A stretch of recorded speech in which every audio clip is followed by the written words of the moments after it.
I apologize for the weather.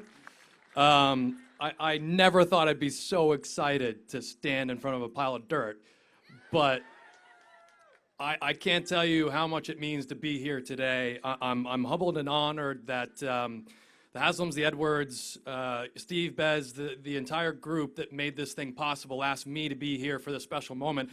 I'd be satisfied to be sitting there right with you guys.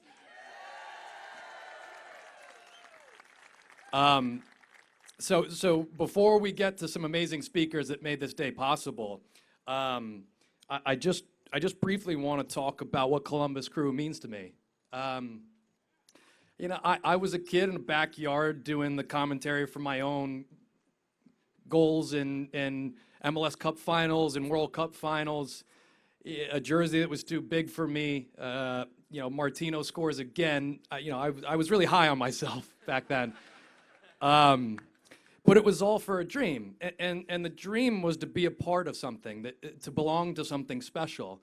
And I remember the day it happened. I was playing for the U.S. Olympic team.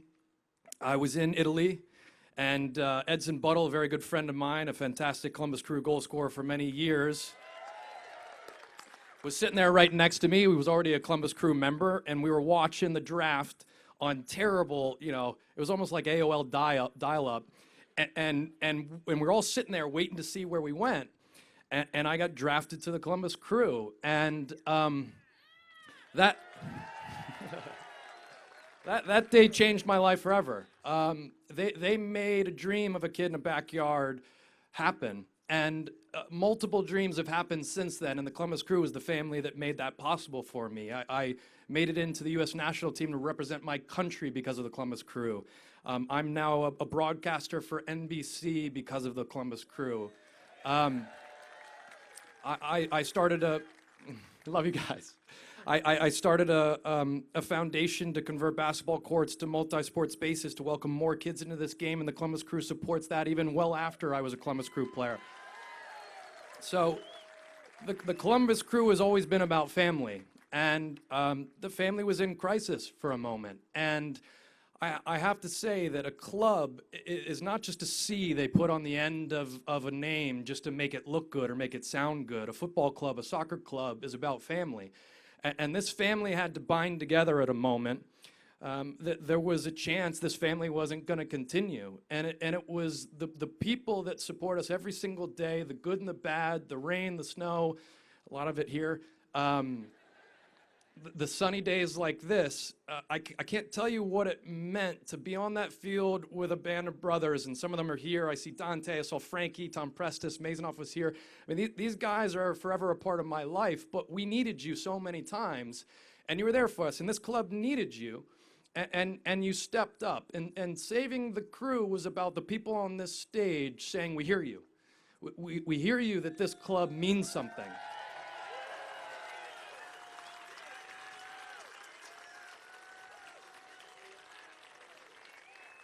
And so you're in a makeshift stand, but very soon, I think over there, I'm trying to get my, right over here with the beautiful city behind us, you guys are going to have one of the most amazing stands in all of Major League Soccer, and you got it. So thank you for that.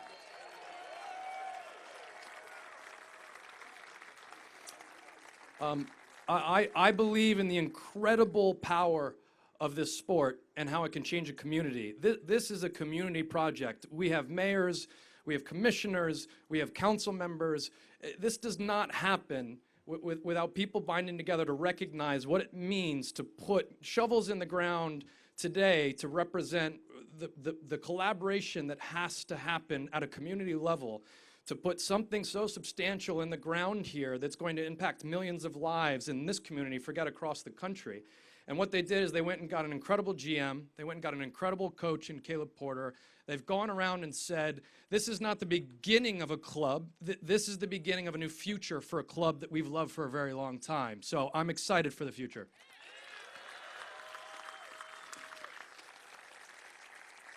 And I'm here to announce that I'm coming out of retirement. For 2 minutes a game. Just real quick before you hear from people that are much more important than I am today, and what they've been able to bring to this incredible community, and I want to hear them talk about their vision and what they think this is going to be, because that flyby video got me kind of psyched. But just some special groups that are here today that proves, and I think is demonstrative of what a football club should be when it reaches out into the community. KIPP Columbus is here, Special Olympics Franklin County is here, and then Lyndon McKinley High School won their first game last night. I think it was 3-2. So let's hear it for Lyndon McKinley. And I heard Frankie Haydock sprinted on the field, knee slide. He's suspended for 4 games as coach, but it was worth it, Frankie. I love you. So let's get things kicked off, and let's get it started by celebrating with a parade of people that had a substantive and incredibly passionate impact in this project, and it couldn't happen without all of them. And let's start with, under his tenure, the city of Columbus was actually named America's Opportunity City. That sounds good. Sport is the type of vehicle that can provide opportunity for so many. So to link that to a city that's opening up opportunities for many, I'm really excited to welcome City of Columbus Mayor Andrew Ginther.